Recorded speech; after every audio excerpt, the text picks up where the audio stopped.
Then video hype for the WWE title match showing Angle attacking Guerrero and saying he did it for the fans and for the WWE. He says Guerrero is a drug addict and that's not the champion that WWE needs. Angle then talking about the moral foundation of America crumbling. Angle says Guerrero will only bring disgrace upon WWE. A match on SmackDown then happens between Guerrero and Paul Heyman, where Paul Heyman cons Guerrero into having his hands handcuffed behind his back, where Heyman backs away from Guerrero enough, and then Angle comes out and takes advantage of the situation and pummels Guerrero into the ground. When we go back to the stadium, Victoria is finishing the head shave job of Molly Holly, and Angle comes out, which is what old man was angry about earlier on. Talking about unsavory, though, the whole Eddie Guerrero is a drug addict thing is a big problem for me here. I just don't see, like, why can't this, and this would be legitimately fine, why can't the story be Eddie Guerrero is not a moral, has got no moral fiber, he lies, he cheats,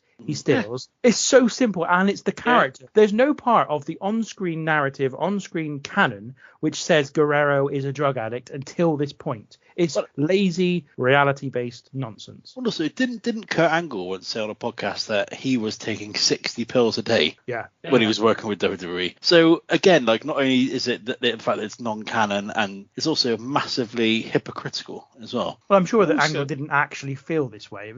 It was scripted to do this. I guess he's probably not going to go, I don't think I'm going to say that because I'm kind of a drug addict. Yeah. Also, they don't need it. Angle, his facials in this video package and through the match are spectacular. He is so intense, and that he looks like he wants to kill Eddie Guerrero. And why does he want to kill him? Because he wants the title. That's all you need. Yeah. Make it about the title. Ain't difficult, is it? There's any wrestler you could ever do an Angle with where he's just like, I want to win the title because I am the best. It's Kurt Angle. And then, like you said, Tinky, if you need a reason for the fans to genuinely boo him, you say this guy doesn't represent this company. He lies, he cheats, he steals. He's not morally fit to be the face of this company. And then he could bring back the three eyes. It's the central part of Eddie Guerrero's character. Yeah. It's so obvious, it hurts. Like, I just don't get it. It's stupid.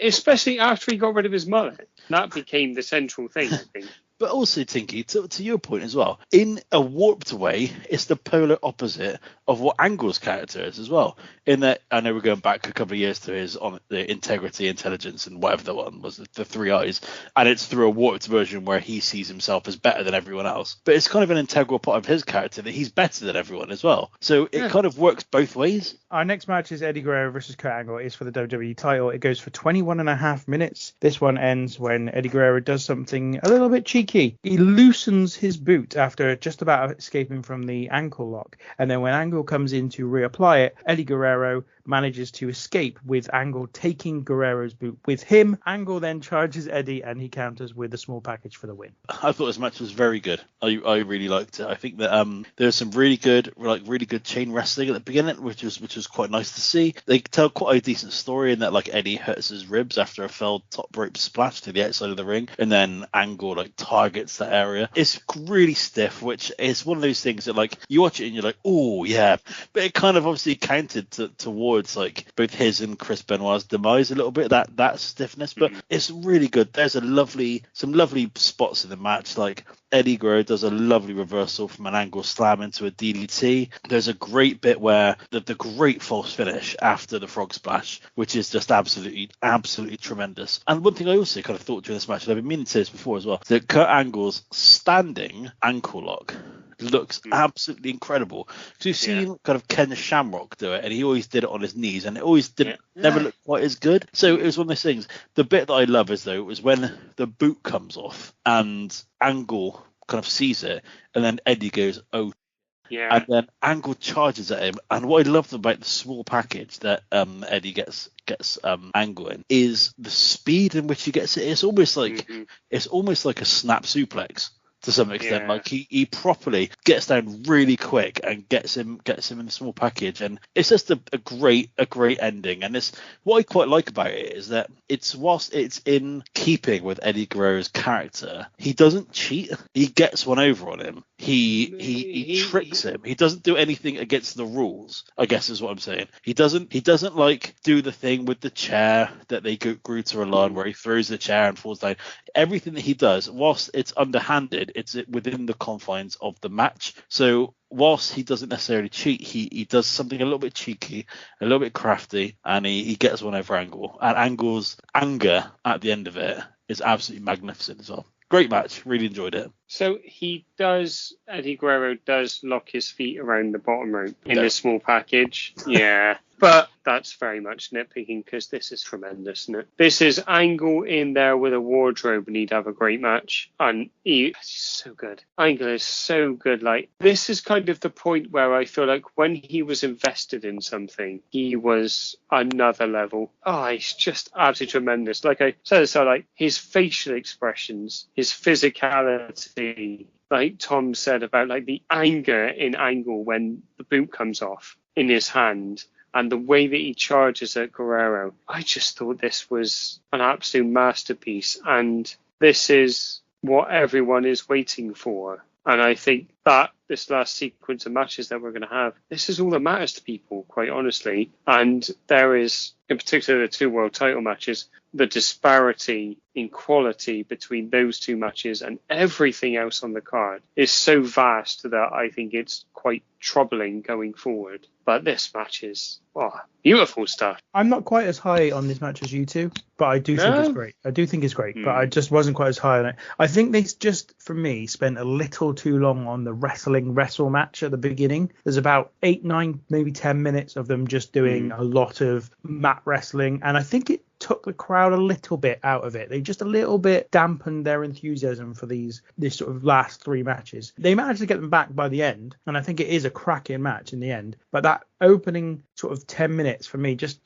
took the edge off of it a little bit. During that mat wrestling right at the beginning, I think that Nick Patrick is trying to keep up with it and falls over at one point. Yes, I think he manages to magnificently style it out to make it look like he's trying to get in at some weird angle, but no, he definitely stacks it. I mean, when they get going, it's tremendous. There's a bit when Eddie misses a frog splash after blocking Angle's big belly-to-belly suplex off the top. And it's almost the first big move they do. So is Eddie Guerrero going straight for the victory with the frog splash before they've done any other big moves. And I just thought, that's really good. I like that. So there were some really good bits of it. I really did like it. And I think you're right. Angle was on a different planet at the time. He was just absolutely spectacular. You know, it goes back to that thing. And it's difficult because I think a lot of people watched it. But you've said it before, Tom. It's such a shame that Angle had, 6 years of his peak years in TNA. Yeah. On a lesser stage, ultimately. Regardless, he did some great work and had some amazing matches, wrestled some of the best wrestlers in the world at the time, AJ Styles, Samoa Joe, that group of wrestlers. But it's a shame that didn't happen on a bigger stage because it should have been, and he deserved it, and he was amazing. But the problem is that going back to the fact that he's calling Eddie Guerrero a drug addict, Angle was. And that WWE knew it. That's why they let him go, because they said you need to go into rehab, and he wouldn't do it. And they said, well, in that case, we can't keep you because you are a liability to yourself and to the rest of the roster. And I think actually, if I'm honest, they wouldn't have let him go had Eddie Guerrero not died. I think they were worried they would have another Eddie Guerrero on their hands, and they didn't want that, and understandably so. But also, I think had that not happened, that Angle may have been with the company longer. That also reeks of double standards, doesn't it? Like, you ain't going to go to rehab, so we're firing you. It's just kind of like, well, hang on. Like, I know you can make someone do something, but they're like, yeah, well, you're not going to do what we want you to do because we think it will save your life. So what we're going to do is we're just going to go off. We're going to effectively let you go off with all this lovely money that we paid you for the last X amount of years and potentially kill yourself anyway. I guess, though, there's an element of it's Angle's choice to make. And I actually do think that they did the right thing. I think the problem for me is that TNA hired him. Yeah. They probably shouldn't have hired him, to be honest, given where he was. Because, as I say, he was potentially a liability to himself. And more importantly, if you like, because it's not their choice, the other people that he works with. So, yeah, I think I kind of back WWE's play there, because I feel like, what else do you do? Do you keep? I guess you could have kept him on payroll and said you're not working until you go to rehab, but that's not going to force him into that choice, is it? Because he's still getting paid. And to be honest, TNA was as I've said before, they were a significant program. They drew television audiences that are as big as WWE's are now. I mean, admittedly, it's a different world, but they were drawing at 1.2 million people. So they didn't have it wasn't a small show. It just wasn't the biggest show.